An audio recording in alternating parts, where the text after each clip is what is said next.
Bienvenidos a Tiempos Gitanos, un programa para la profundización en la historia y cultura propiamente gitana.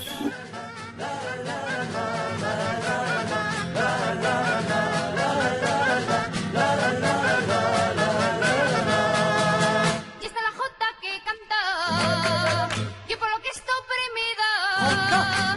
Y está la jota que canta, yo por lo que estoy exigiendo que se escuche su palabra. Yo por lo que estoy exigiendo que se escuche su palabra. En la sesión anterior acontecimos a todo un despliegue de medidas políticas que, calando en lo social, trataron de solucionar la problemática gitana. No obstante, el camino recorrido por los Austrias incurrió en más fracasos que victorias conseguidas al respecto. La sustitución de dicha dinastía por los nuevos aires franceses borbones, traídos por el nieto de Luis XIV, Felipe V, parecieron instaurar un nuevo punto de inflexión, a partir del que las mejoras se fueron dejando notar. Es precisamente este último espacio en el que nos encontramos y del que trataremos salir hoy con más conocimiento, arrojando luz sobre una temática que, como siempre decimos, necesita de ella. Y si alguno no se rinde ante esta gran evidencia, que se marche cuanto antes, que ya no queda paciencia. Y esta es la jota que canta todo el pueblo de Castilla. Y esta es la jota que canta, la canta mejor que nadie, pues sabe mucho de... Si hasta ahora hemos venido comentando un largo recorrido protagonizado por los gitanos, llegados a este punto podemos decir que acontecemos a la etapa de mayor crudeza respecto a los gitanos y que comienza con el reinado de Fernando VI entre 1746 y 1759. Si hemos sido espectadores de una primera en este momento, en 1749 es cuando se produce la segunda gran redada, de mayor magnitud y represión, organizada y gestionada por el Marqués de la Ensenada. Los registros, censos y toda medida destinada al control y vigilancia de los gitanos aumentaron, incluso sus propios bienes confiscados contribuyeron a financiar la redada. Aprovechando lo anterior, el resultado fue el apresamiento, como estima Gómez Alfaro, de cerca de 10.000 gitanos en diferentes territorios, inocentes o no, que fueron llevados presos solo por el hecho de ser gitanos. Fueron capturados por sorpresa, para evitar que se escaparan y que de una vez por todas se acogiesen a lo dispuesto en las numerosas pragmáticas que hemos estado analizando. Todos los capturados fueron enviados a las minas, cárceles, fábricas y arsenales. El fin era extinguirlos. Una vez hecho el daño, el propio Fernando VI, que había firmado y aprobado la orden de captura, inició un proceso para redimirse. Para ello, como norma general, insistió en distinguir entre malos y buenos, para que estos últimos se librasen del peso de la ley, pero sin olvidar que debían ajustarse a preceptos como el abandono de las costumbres. Este acto respondía al gran error que habían cometido, el de ir precisamente contra quienes sí estaban cumpliendo la ley. Toda la situación que había tenido lugar con Fernando VI dejó el estado de la cuestión en una situación verdaderamente crucial para el nuevo reinado que venía, el de Carlos III. La enmienda al fracaso de la segunda gran redada pasó por el perdón general, un indulto otorgado en 1763 por Carlos III, pero que nuevamente insistía en un perdón a costa de acatar las leyes establecidas y sedentarizarse. Además de dicho indulto, se llevó a cabo el Expediente General de Gitanos en 1766, un corpus teórico-práctico que tenía como meta solucionar el problema, analizando toda la legislación desde los reyes católicos, con el matiz de que ya se hablaba de reducir y no de acabar radicalmente con el rompecabezas, lo que nos hace pensar en la utopía que rodeaba a los intentos de encontrar un arreglo definitivo. En todo caso, fueron don Pedro Campomanes y Lope de Sierra, ambos fiscales del Consejo de Castilla, los que trabajaron arduamente en esta cuestión, intentando encontrar los puntos que habían supuesto un indicio de progreso y depurando, a su vez, aquellas actividades que no habían servido o que incluso habían acrecentado la problemática. A este respecto, uno de los hechos más destacables es la llamada de atención sobre la enredadera, que suponía el no poder diferenciar eficazmente a los diferentes sujetos a los que se dirigían las leyes. Esto introdujo una polémica que se prolongará hasta bien entrado el siglo XIX, como veremos. Tras los debates sostenidos por los fiscales del Consejo de Castilla, se sacó adelante un proyecto de pragmática para 1772 que ya llevaba por bandera la constatación de integrar a los gitanos en la sociedad española, pero sosteniendo al mismo tiempo la idea de que los gitanos que no se integraban eran incorregibles.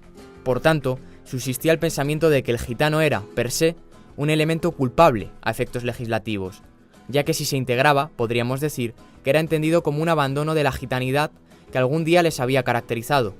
No obstante, fue la Real Pragmática de 1783 la que abrió un nuevo camino en la ofensiva antigitana española, desde los puntos de inflexión marcados respectivamente con los Reyes Católicos y con Felipe V. Por esta, se asumió un nuevo plano en que los gitanos que habían conseguido sobrevivir a las duras aplicaciones anteriores ahora se encontraban con un clima de mayor favorabilidad. En definitiva, se iniciaba un camino que ya apuntaba a alcanzar ciertas cotas de legalización, viéndoles como un problema cultural a todos los efectos, como afirmaba Roberto Fernández en su obra La España de los Borbones, Reformas del siglo XVIII.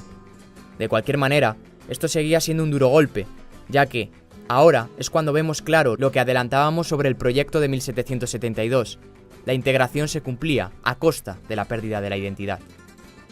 Si bien toda esta novedad y efectividad que suponía la pragmática de 1783, ambas cuestionadas por según qué autores, no eximió el hecho de que, en la práctica, la discriminación seguía a la orden del día. El periodo Borbón, de época moderna, acaba precisamente con la entrada de la Edad Contemporánea, una entrada que corre a cargo de Carlos IV y su reinado entre 1788 y 1808. Este monarca es el más claro ejemplo de la política continuista que se llevó a cabo. En la pragmática de 1783 ratificó lo expuesto por su padre Carlos III. Si bien, como indicó el historiador francés Leblon, Carlos IV insistió en el hecho de que no solo tenían que ir a por los gitanos, sino a por toda clase de delincuentes, que como ellos incumplieran la normativa. De una forma u otra, esta formulaba un nuevo espacio en que los gitanos dejaban de ser la cabeza de turco por excelencia, al menos en la teoría.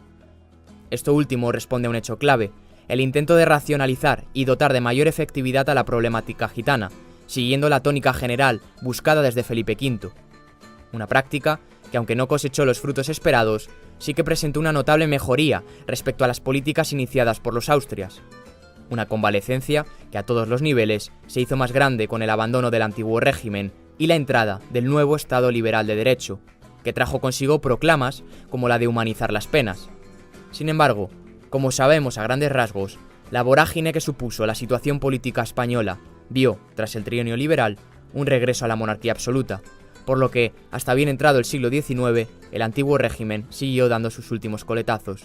Este hecho, ineludiblemente, supuso un mantenimiento de las formas jurídico-sociales respecto al pueblo gitano, tal y como se dispuso en 1783 por Carlos III, ratificado, como decíamos, por su hijo Carlos IV.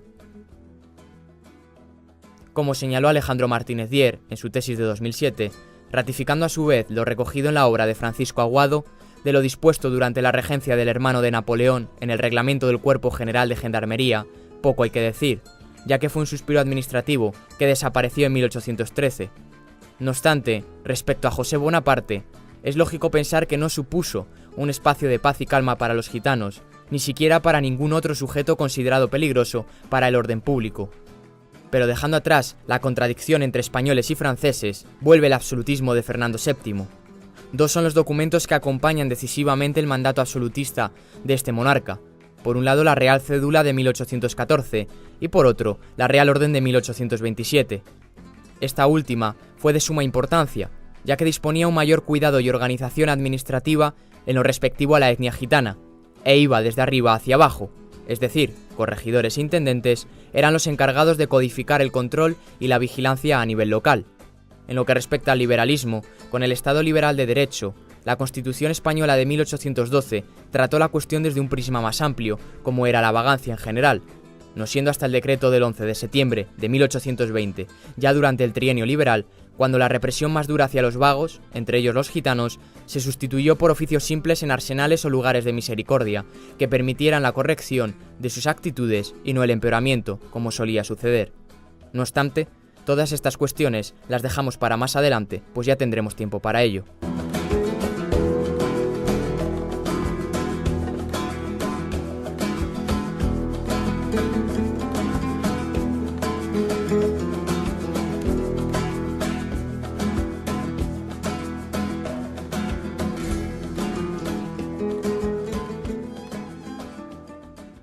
El siglo XIX estableció, como estamos viendo, nuevas constantes a explorar en la materia gitana.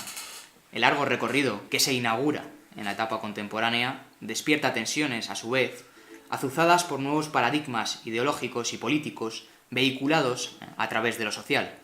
Para profundizar en estos aspectos, cuento con Gonzalo Fernández, quien nos acompañó en el primer programa y que, como no podía ser de otra manera, va a comenzar hablando de nuestro entrevistado de hoy. Hola, Gonzalo. ¿Qué tal? Buenas tardes. Bien, para el programa de hoy contamos con la presencia de Óscar Bascuñán Añover, que es doctor por la Universidad de Castilla-La Mancha y profesor de Historia Contemporánea en esta casa, la Universidad Complutense de Madrid. Sus principales líneas de investigación discurren en el estudio de la historia social, la historia agraria, los movimientos sociales y la política y conflictividad en el mundo rural. Destacamos de entre sus trabajos los libros Campesinos rebeldes, las luchas del campesinado entre la modernización y la globalización y Protesta y supervivencia, movilización y desorden en una sociedad rural, Castilla-La Mancha, 1875-1923. Además de varios capítulos de libros y ponencias dedicadas al estudio de los procesos de conflictividad y desorden social en la Castilla-La Mancha rural de la Restauración, así como a la politización y nacionalización del mundo rural y las sociedades campesinas durante la contemporaneidad. Bueno, pues buenas tardes, Óscar. Buenas tardes y gracias por haberme invitado a participar en vuestro programa. Agradecidos estamos de poder contar contigo hoy y con tus líneas de investigación y ese conocimiento que seguramente nos permita ampliar lo que ya hemos dispuesto en las últimas sesiones. No podemos sino comenzar pensando, y en relación a todo esto, que esta época de finales del siglo XIX, cuando se entiende el concepto de ciudadanía de manera más amplia, a veces tenemos que cogerlos con pinzas y más concretamente con manos históricas. Aunque habría que esperar todavía algunas décadas para serlo de pleno derecho, el gitano ya era un elemento que conocía a lo ciudadano. Es inevitable. Vivía en ciudad, vivía con gente que portaba esa ciudadanía. Si bien tendemos a entender la ciudadanía con la ciudad y a excluir otras formas de vida que todavía seguían presentes y son merecedoras de los mismos derechos que porta la ciudadanía. En este sentido, ¿cómo de grandes son las diferencias en España respecto a esa percepción de la ciudadanía entre el campo y la ciudad propiamente dicha?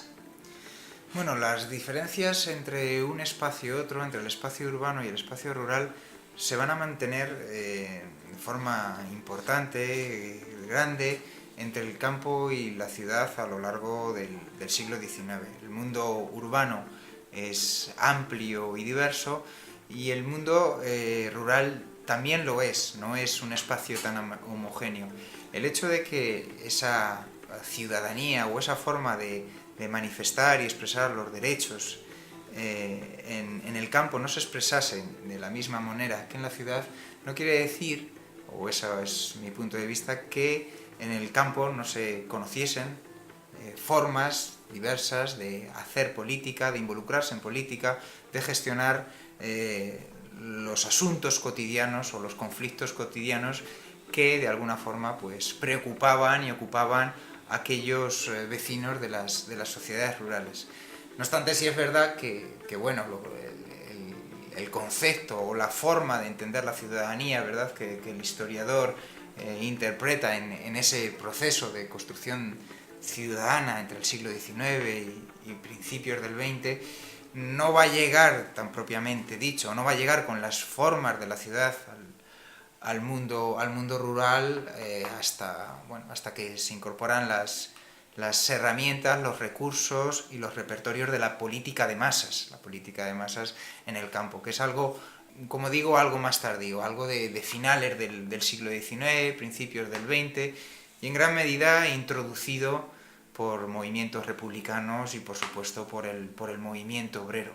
Pero antes de que estos movimientos republicanos, antes de que estos movimientos obreros llegasen al campo, en el campo o en el medio rural existía la política, existía el conflicto político y existían formas particulares propias del mundo rural de demandar derechos. Sí, eso es una forma amplia de entender también esa categoría que denominamos ciudadanía, ¿no? La demanda de derechos políticos y sociales.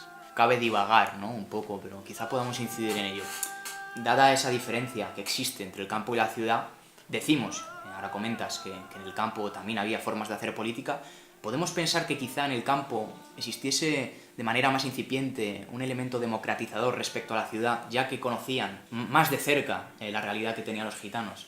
Bueno, no sé si llamarlo democratizador, pero sí es cierto que tienen una relación, los vecinos, ¿verdad?, de las comunidades rurales, tiene una relación mucho más directa y mucho más cercana con los agentes o los sujetos que ejercen el poder municipal, porque son también sus vecinos y, entre otras cosas, una de las grandes diferencias entre cómo se articula la política en el mundo rural y en el mundo urbano deviene de las relaciones sociales. Y en el mundo rural, las relaciones sociales, no existe el anonimato.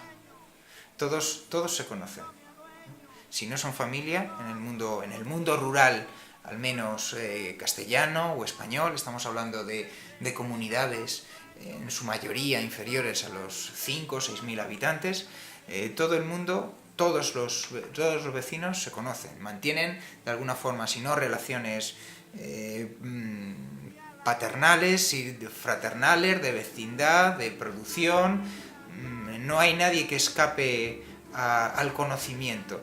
Y esto, de alguna forma, claro que va a intervenir, de forma muy directa, va a intervenir en las maneras en las que se gestiona la política en los ayuntamientos. No olvidemos que en el siglo XIX, español y buena parte del siglo XX, los ayuntamientos tienen muy importantes competencias políticas. Tienen competencias relacionadas con los impuestos, con la fiscalidad, tienen competencias referentes a las tierras, los bienes de propios y los comunales, tienen competencias respecto al reclutamiento de los mozos. Lo he dicho ya, creo que lo he dicho ya, respecto a los impuestos, y en ocasiones también a determinadas políticas sobre el suministro de productos de primera necesidad. Por tanto, hay amplias competencias en las políticas municipales, en los ayuntamientos. La ejercen vecinos conocidos por todos, familiares, parientes, relacionados, y esta condición de conocerse entre ellos, desde luego, va a suponer una gran característica, un gran condicionante en las formas de gestionar la política, ¿no? Y todos sabemos que en el mundo rural a veces se ha abusado, yo creo, de esta idea, pero hay cierta tendencia en el mundo rural del siglo XIX y principios del XX a que las relaciones políticas y sociales se articulan en torno a formas clientelares o verticales.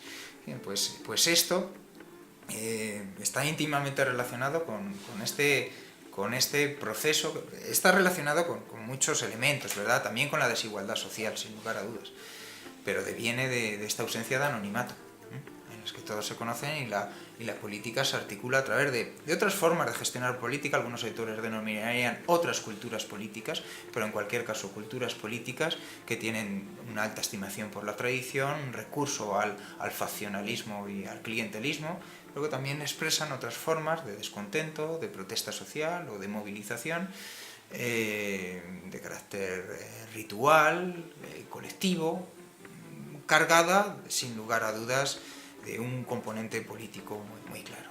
Algo en lo que hemos insistido a lo largo de los programas, y los oyentes tienen que saber que más en la edad contemporánea podemos aplicar lo siguiente, y es que hay muy pocas investigaciones y quizá yo soy el primero que las va a abordar, entre otros colegas de profesión y de otras disciplinas. Ahora bien, una cosa que has dicho y que es muy interesante y nos pone en camino es la cuestión del movimiento obrero. ¿Cómo podemos pensar que afecta, en todo caso, a la movilización de sectores hasta entonces excluidos de cualquier proceso de lucha consciente? Sí, yo quería plantear una duda en base a eso que has dicho, de que evidentemente en los pueblos el anonimato apenas existe.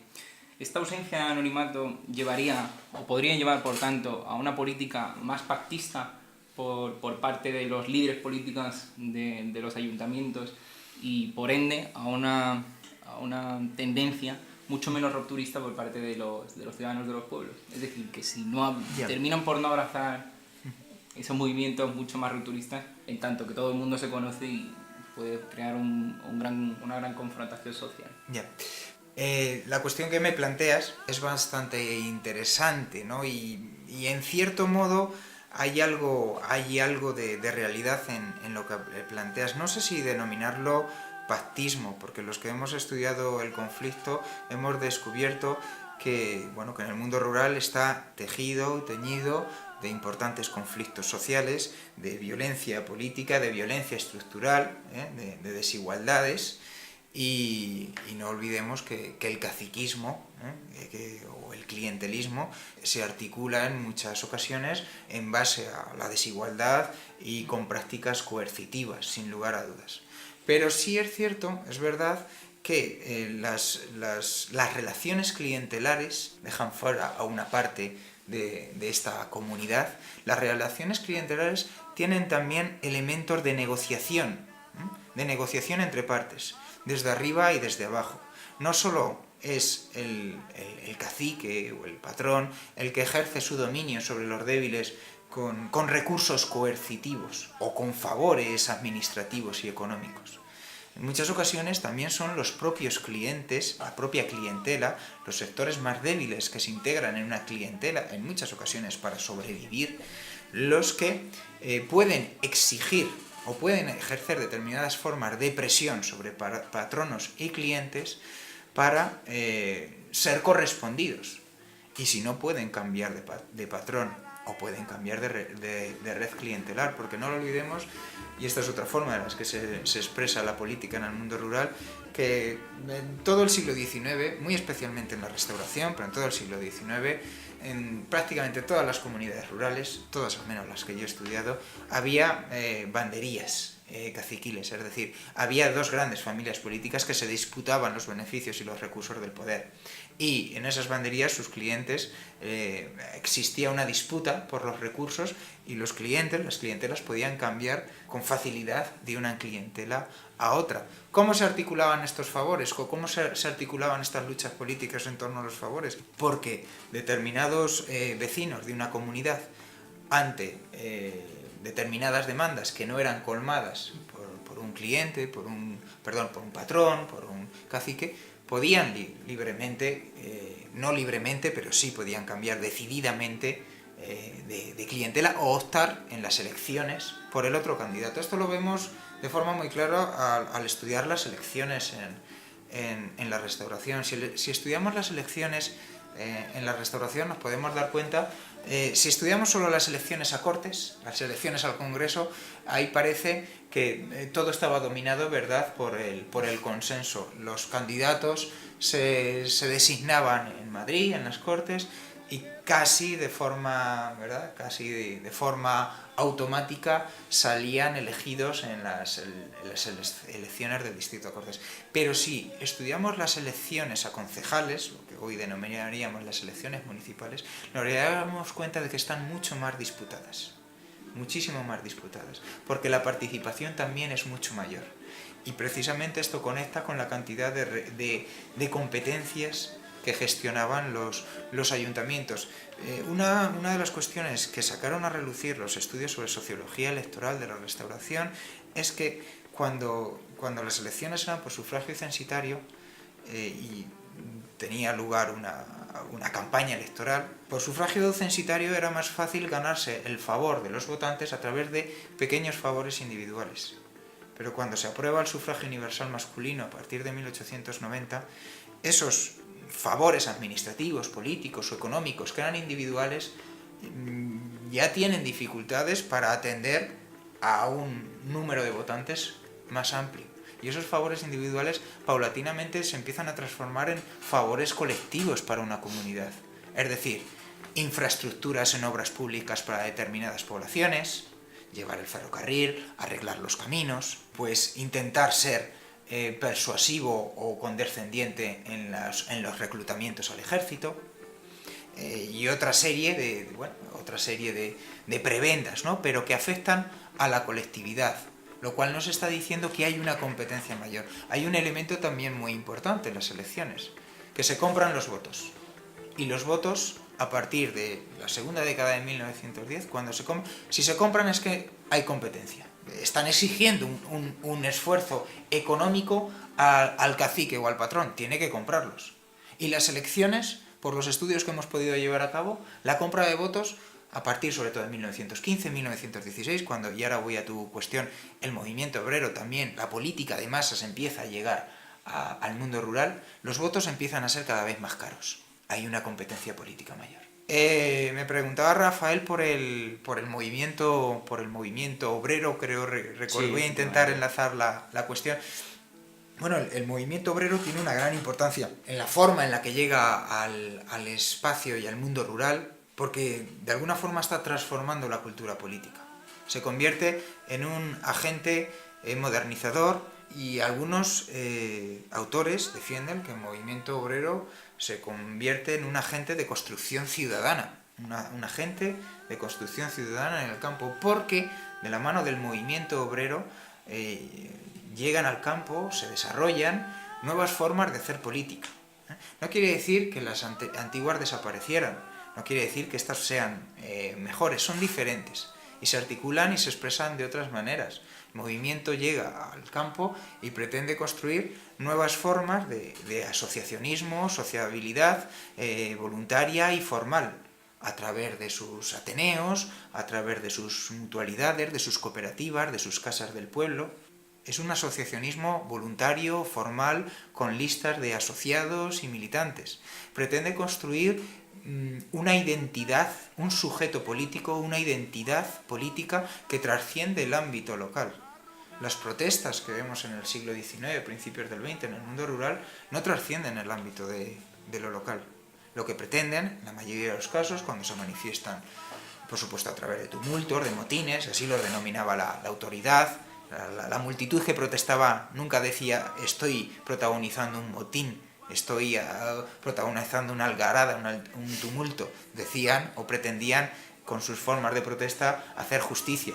La autoridad lo denominaba un motín, pero lo que fundamentalmente pedían era la rebaja del impuesto, pedían que se bajase el precio del pan, que no se privatizasen los bienes de propios o comunales, que no fuesen sus hijos, los mozos, al reclutamiento, especialmente en épocas de guerra, pero eran reivindicaciones que no trasvasaban el ámbito local, que estallaban en el ámbito local y cuyas demandas se dirigían fundamentalmente a los agentes de poder del ámbito local, el ayuntamiento, el secretario, el juez de paz, el recaudador de impuestos. Con la llegada del movimiento obrero, la protesta, la política, trasciende el ámbito local. Lo que pretende el movimiento obrero es generar un nosotros, o construir un nosotros, una identidad política que vincule a los obreros de una población con los de otra población mediante mecanismos de solidaridad, de autoayuda, de identidad política. Por tanto, genera una identidad colectiva que trasciende el ámbito local y genera también unas demandas políticas y sociales, ciudadanas también las podemos denominar, que trascienden el ámbito de lo local y que se involucran en campañas de ámbito nacional. Por eso muchos autores también defienden, que no voy a citar la lista larga de autores para no aburrir a la audiencia, pero sí es verdad que muchos autores defienden que el movimiento obrero no solo es un sujeto o un agente de construcción ciudadana, sino que también es un agente de nacionalización. Es un agente de nacionalización porque genera solidaridades, identidades de ámbito nacional, porque aunque el discurso de determinados movimientos obreros fuese internacionalista, la práctica política era nacional. Y las organizaciones políticas, los grandes centrales sindicales, los partidos se articulaban en modo nacional, se construían solidaridades nacionales a través de la política de masas. Y el movimiento obrero este es un agente. Podríamos establecer correlaciones siempre en estos temas y cómo podría haber afectado el movimiento obrero no solo a la comunidad gitana, sino a los más desprovistos, ¿no? A esas minorías constituidas. Bueno, ¿cómo afectó a la comunidad gitana la llegada de las formas organizativas y del discurso del movimiento obrero? Debo decirte que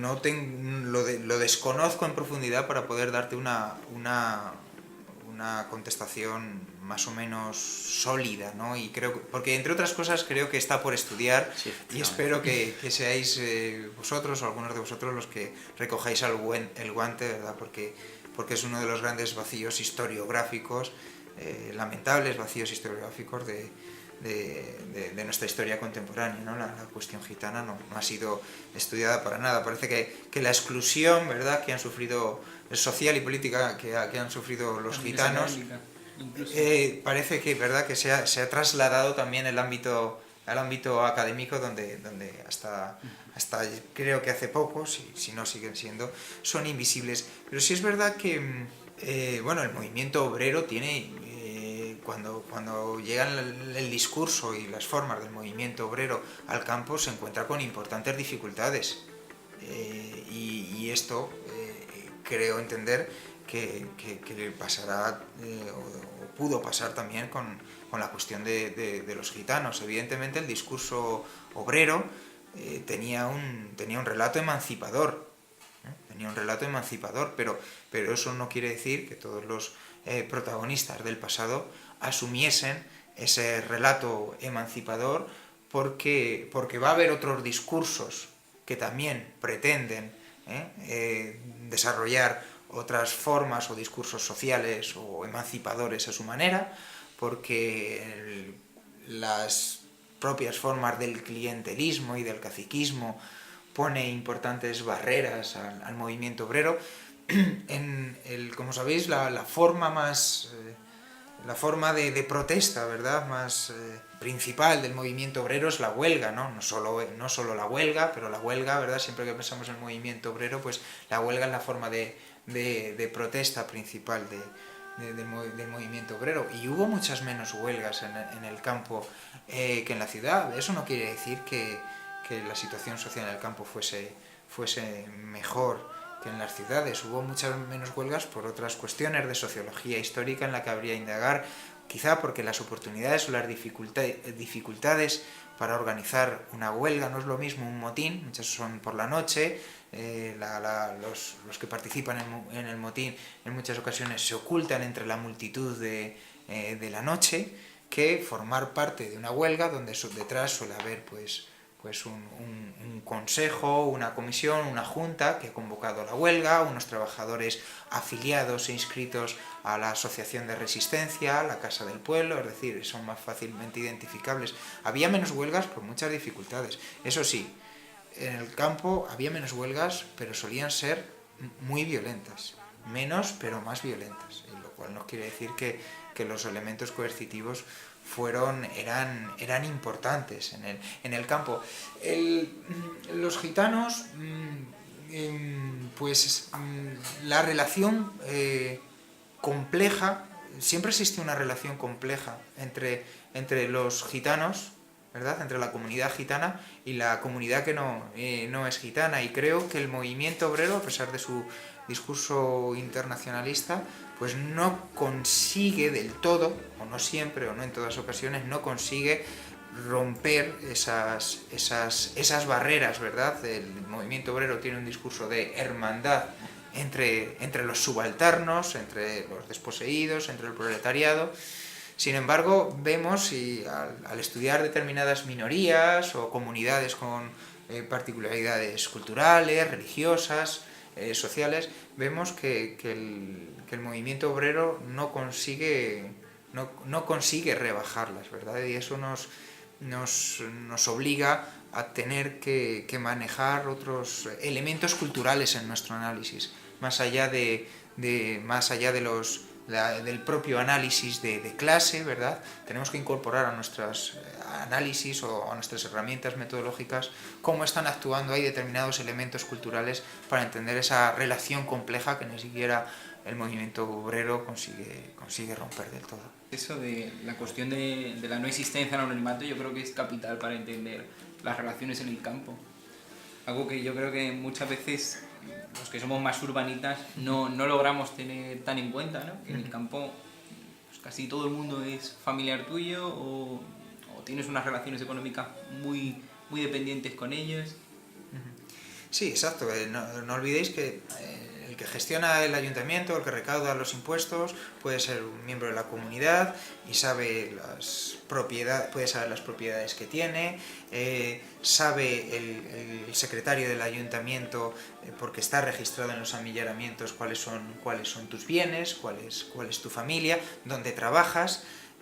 Por tanto, ser miembro de una sociedad obrera, de una sociedad de socorro mutuo, de una sociedad de resistencia, pues en un marco, sobre todo en determinados marcos políticos o legislativos en las que las relaciones laborales no están reguladas, ¿verdad? Pues eso sencillamente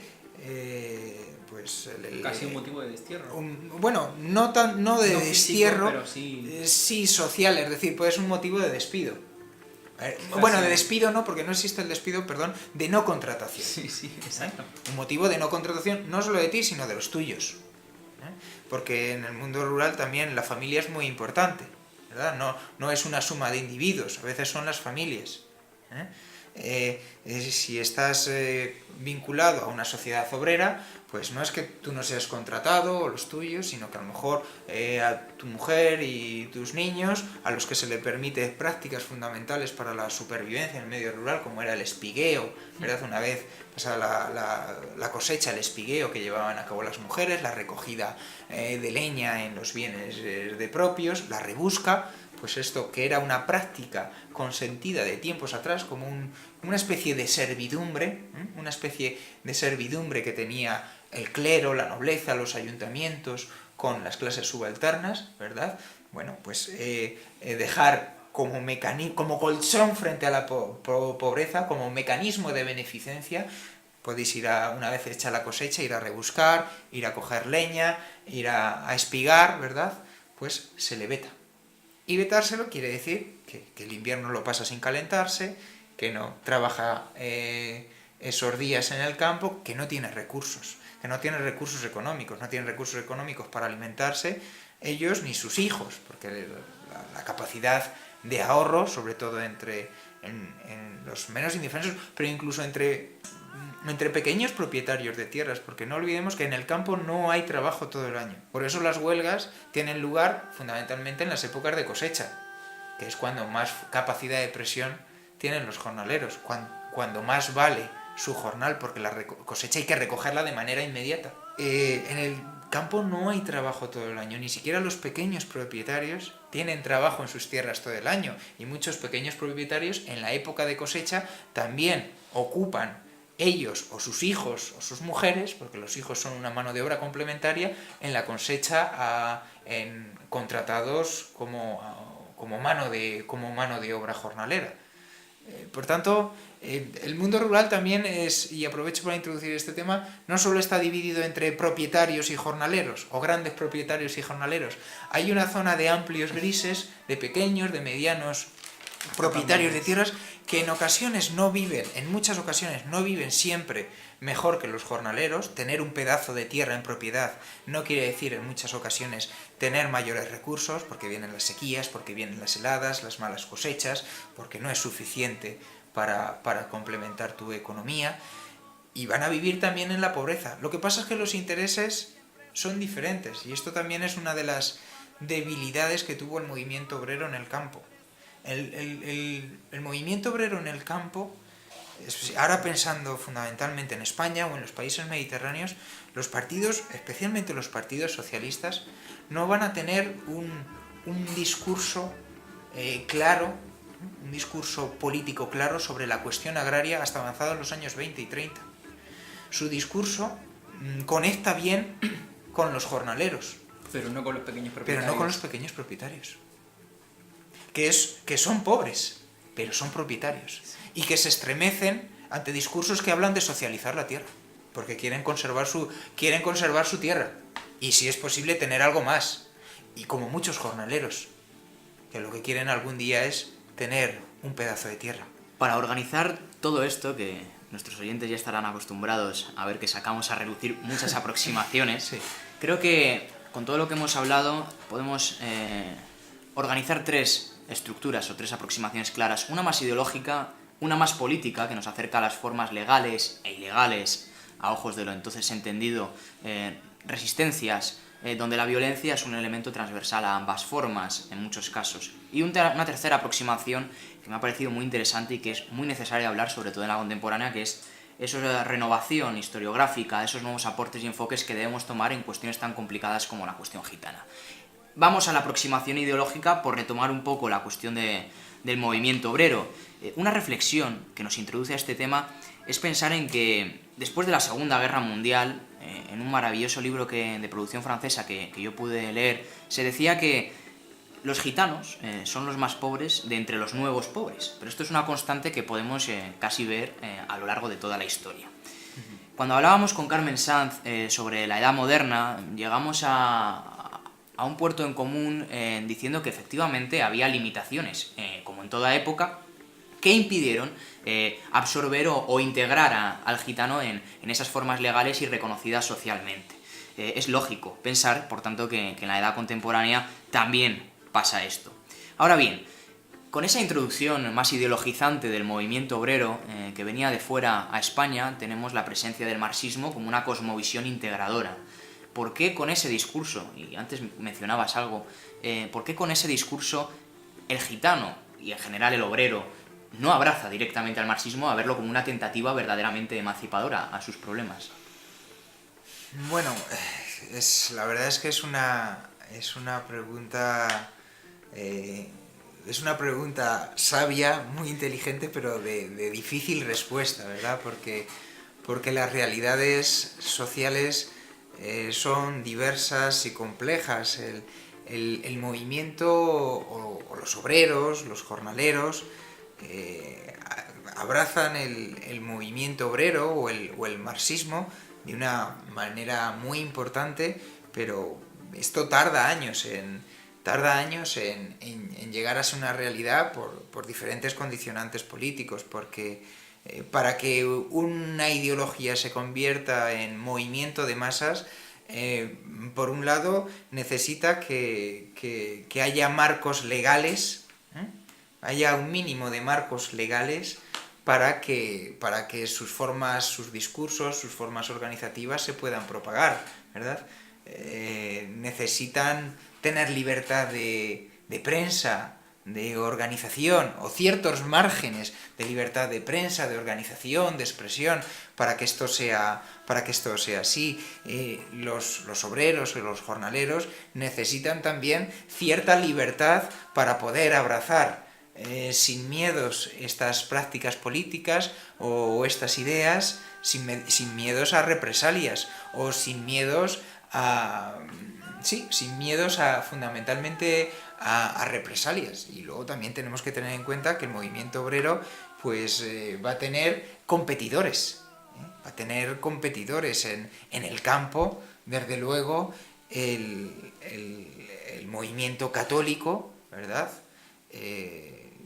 Pues va a tener también de forma mucho más tardía que el movimiento obrero, pero el movimiento católico va a desarrollar discurso social, un discurso social, y en ocasiones, este discurso social, pues se va a intentar relacionar con aquellas figuras de propietarios de tierras pobres, o con aquellas otras pobres y jornaleros, obreros, pero que ven en el movimiento obrero una práctica muy arriesgada y que pueden mejorar su situación social, su situación económica, su posición incluso política a través de otros cauces, como pueden ser las relaciones clientelares o los movimientos católicos, que van a tener cierta connivencia con el clientelismo. Pero las realidades sociales son muy complejas, son muy diversas. Dar una respuesta a por qué no todos lo abrazan muchos cuando se dan las condiciones y se convierte en un movimiento obrero de millones de personas y que rebasa fronteras, ¿verdad? Quizá lo que no tiene lugar, ¿verdad?, lo que no se cumple fidedignamente es ese relato más teleológico, ese relato más determinista de sucesión de modos de producción, donde parecía que todo iba a acabar, ¿verdad?, en la conquista del poder del movimiento obrero. No, eso no se produce, pero debido a diferentes cuestiones de orden político internacional, también nacional, pero sí consiguen importantes conquistas sociales. Lo que sí me preocupa, y lo que sí me preocupa en este caso es la cuestión, o integrar en este debate, en esta cuestión, elementos que los análisis marxistas creo que deberían hacer el esfuerzo de integrar, que no son fáciles de integrar, que es las claves culturales. Las claves culturales, las peculiaridades culturales. Y esto lo hemos visto, lo vimos en la crisis y el fracaso de la Segunda Internacional. Como el movimiento internacionalista, ¿verdad?, fracasa, entre otras cosas, porque parece que la identidad internacionalista es más fuerte, está más asentada entre las élites del movimiento obrero, entre la inteligencia del movimiento obrero, que entre los militantes de base que van a la escuela de unos países donde hay un sistema educativo ya que desde pequeños está llevando a cabo un proceso nacionalizador importante. Y esto pasa con el sentimiento de identidad nacional, va a pasar con la cuestión de la religión. El marxismo tiene un discurso emancipador con los obreros, pero también tiene un discurso antirreligioso o anticlerical, y hay una importante población, ¿verdad?, que desde tiempo inmemorial ha vivido y ha convivido con una cultura cristiana, católica, protestante, que es difícil de romper, que es muy difícil de romper, independientemente o al margen de las dificultades políticas, ¿verdad?, que pueden tener por abrazar, pero también hay un choque cultural que no todo el mundo, o que no todos, incluso los más vulnerables e indefensos, no siempre todos lo asumirían. Y lo mismo pasaría con la cuestión de las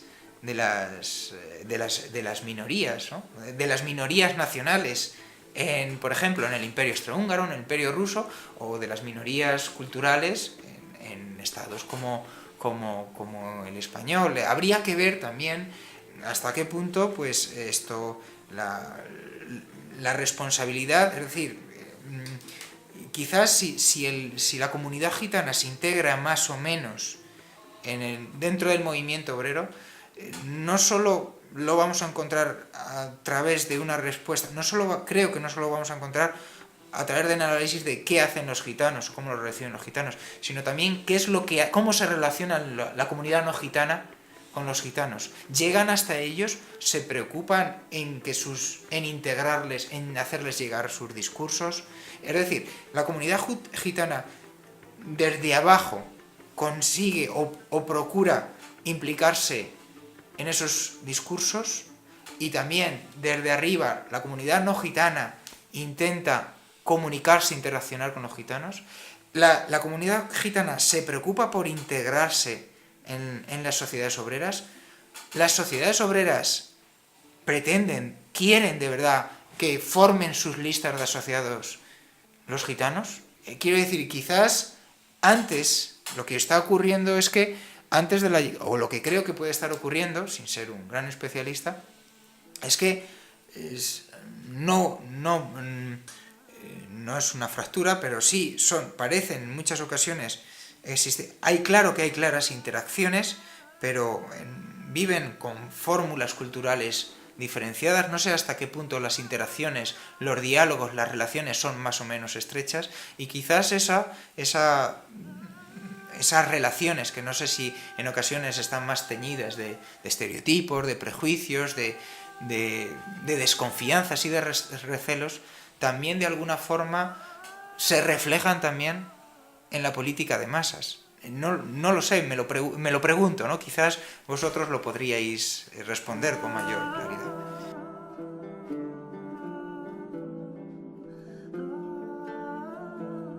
En la próxima sesión continuaremos con este extenso tema y seguiremos contando, por supuesto, con Óscar Bascuñán y con Gonzalo para desentrañar unas cuestiones que todavía están por terminar. Hasta entonces, Lachodrón, buen viaje. El fandanguito se canta con desbocada pasión, arrugado el corazón y anudada la garganta. Hasta la calma se espanta en la tierra del empeño, y de un suspiro me adueño y lo gozo con encono. Cuando el fandanguito entono, siempre se me escapa un sueño. Cuando el fandanguito entono, siempre se me escapa un sueño.